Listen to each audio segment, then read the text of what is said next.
एक दिन शहंशाह अकबर नाई से अपनी हजामत बनवा रहे थे। तभी वह नाई शहंशाह अकबर की तारीफ करने लगता है। नाई, जहाँ पनाह आप अपनी सल्तनत में सबका ख्याल रखते हैं, बच्चे, बड़े, गरीब, लाचार आदि सबका। अकबर, शुक्रिया। नाई, लेकिन जहाँ पनाह। अकबर, लेकिन क्या हम किसी को भूल रहे हैं जिसकी हम देखभाल नहीं करते हैं?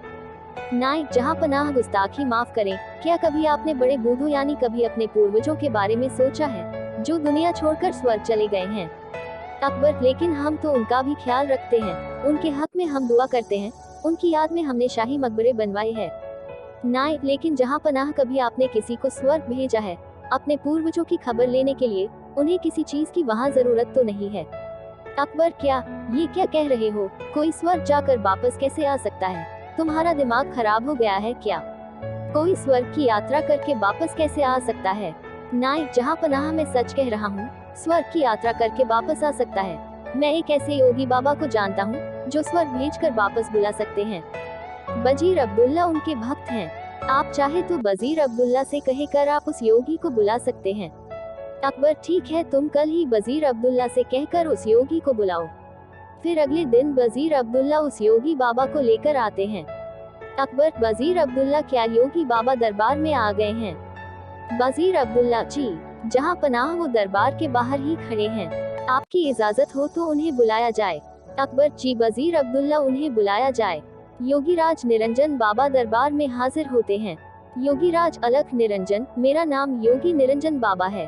अकबर, हमने सुना है योगी जी आप किसी को भी स्वर्ग भेजकर वापस बुला सकते हैं, ये बात सच है? योगीराज, हाँ, मैं किसी को भी स्वर्ग भेजकर वापस बुला सकता हूँ। अकबर, हमें भी अपने पूर्वजों के बारे में जानकारी चाहिए। वह स्वर्ग में कैसे रह रहे हैं? उन्हें वहाँ किसी चीज की जरूरत तो नहीं है। योगीराज, आप किसी भरोसेमंद इंसान को स्वर्ग भेज सकते हैं जो स्वर्ग के मोह में न फंसकर वापस आ सके। वजीर अब्दुल्ला, जहाँ पनाह, आप बीरबल को इस काम के लिए भेज दीजिए। बीरबल से ज्यादा भरोसेमंद और कौन हो सकता है? अकबर, बीरबल, क्या आप हमारे लिए स्वर्ग जाएंगे? बीरबल, जी जहाँ पनाह, मैं स्वर्ग जरूर जाऊंगा, लेकिन उससे पहले मैं निरंजन बाबा से कुछ पूछना चाहता हूँ। योगीराज, इस यात्रा में कितना समय लगेगा? योगीराज, इस यात्रा में कम से कम 2 महीने लगेंगे अगर तुम स्वर्ग के सुख के मोह में न फंसो तो। बीरबल, योगी जी आप मुझे स्वर्ग कैसे भेजेंगे? योगीराज, मैं एक पवित्र आग जलाऊंगा, उसमें तुम्हें प्रवेश करना है। वैसे तो ये क्रिया कहीं भी हो सकती है, लेकिन हम इसे गंगा नदी के किनारे करेंगे। बीरबल, जहाँ पनाह, मैं काफी दिनों के लिए अपने घर से दूर रहूंगा, इसलिए मैं 4-5 दिन की मोहलत मांगता हूँ, कुछ अधूरे काम निपटाने हैं। अकबर, ठीक है बीरबल, योगीराज जी आप ये काम 5 दिन बाद संपन्न करें। अब 5 दिन बाद बीरबल को जलाने के लिए ले जाया जाता है। स्वर्ग की यात्रा के लिए योगीराज विधि संपन्न करते हैं। वो एक चिता पर फूल और कुछ सामग्री डालते हैं और बीरबल के माथे पर तिलक करते हैं और चित हो जाने को कहते हैं। बीरबल, अलविदा, जहाँ पनाह। अकबर, हमें आपकी बहुत याद आएगी, आप जल्दी लौटने की कोशिश करना। बीरबल, जी जहाँ पनाह, मैं जल्दी लौट कर आऊंगा। और फिर 2 महीने गुजर जाते हैं। शहंशाह अकबर बहुत चिंतित हो जाते हैं। अकबर, हमें बीरबल की बहुत याद आ रही है। 2 महीने गुजर चुके पर बीरबल अभी तक नहीं लौटे, हमें बहुत चिंता हो रही है।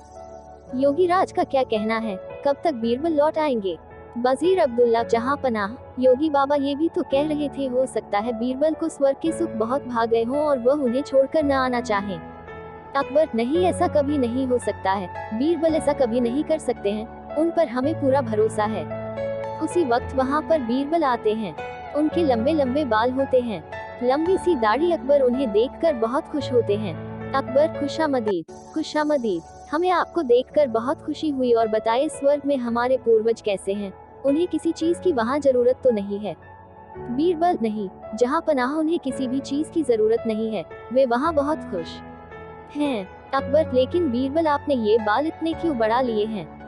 बीरबल, जहाँ पनाह, मेरे ही नहीं, वहाँ पर सभी के बाल बहुत लंबे हैं। वहाँ पर कोई नाई नहीं है बाल काटने के लिए, इसलिए उन सभी ने यहाँ पर जो नाई है उसे बुलाने के लिए कहा है ताकि वो वहाँ सबके बाल काट सके। अकबर, हाँ हाँ, क्यों नहीं, हम अभी अपने नाई को वहाँ भेज रहे हैं। योगीराज, और वह नाई अभी यहीं पर हैं, वो इस वक्त हमारे मेहमान बनकर रह रहे हैं। हम अभी स्वर्ग भेजने की क्रिया करवाते हैं। योगीराज और उस नाई को बुलाते हैं। वो दोनों दरबार में हाजिर होते हैं। अकबर उनसे कहते हैं, अकबर, योगीराज, स्वर्ग में नाई की जरूरत है। आप जल्दी से इस नाई को स्वर्ग भेजने की क्रिया शुरू कीजिए। नाई अपने घुटनों पर गिरकर, जहां पनाह मुझे माफ कर दीजिए, मुझसे ये सब वजीर अब्दुल्ला ने करवाया था, क्योंकि वह बीरबल की शोहरत से जलते हैं और बीरबल को अपने रास्ते से हटाना चाहते थे, और ये बाबा भी पाखंडी है।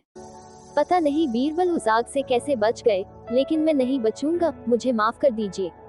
अकबर, क्या इतनी बड़ी साजिश बीरबल के खिलाफ? सिपाहियों, इस पाखंडी बाबा और इस नाई को ले जाओ और काल कोठरी में डाल दो।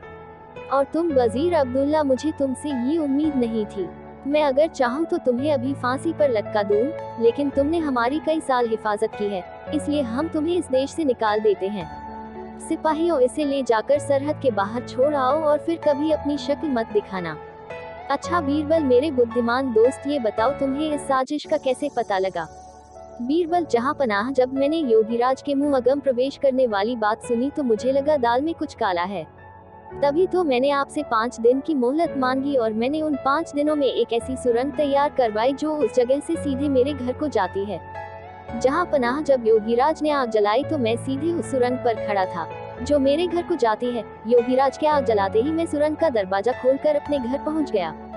जहां पनाह, इस तरह से मैं वहां से बच निकला, और मैं चाहता था ये लोग अपना गुनाह खुद कबूल करें, इसलिए मैंने 2 महीने अपने बाल नहीं काटे, क्योंकि मैं ये भी जानता था कि इन तीनों में सबसे कमजोर कड़ी नाई है।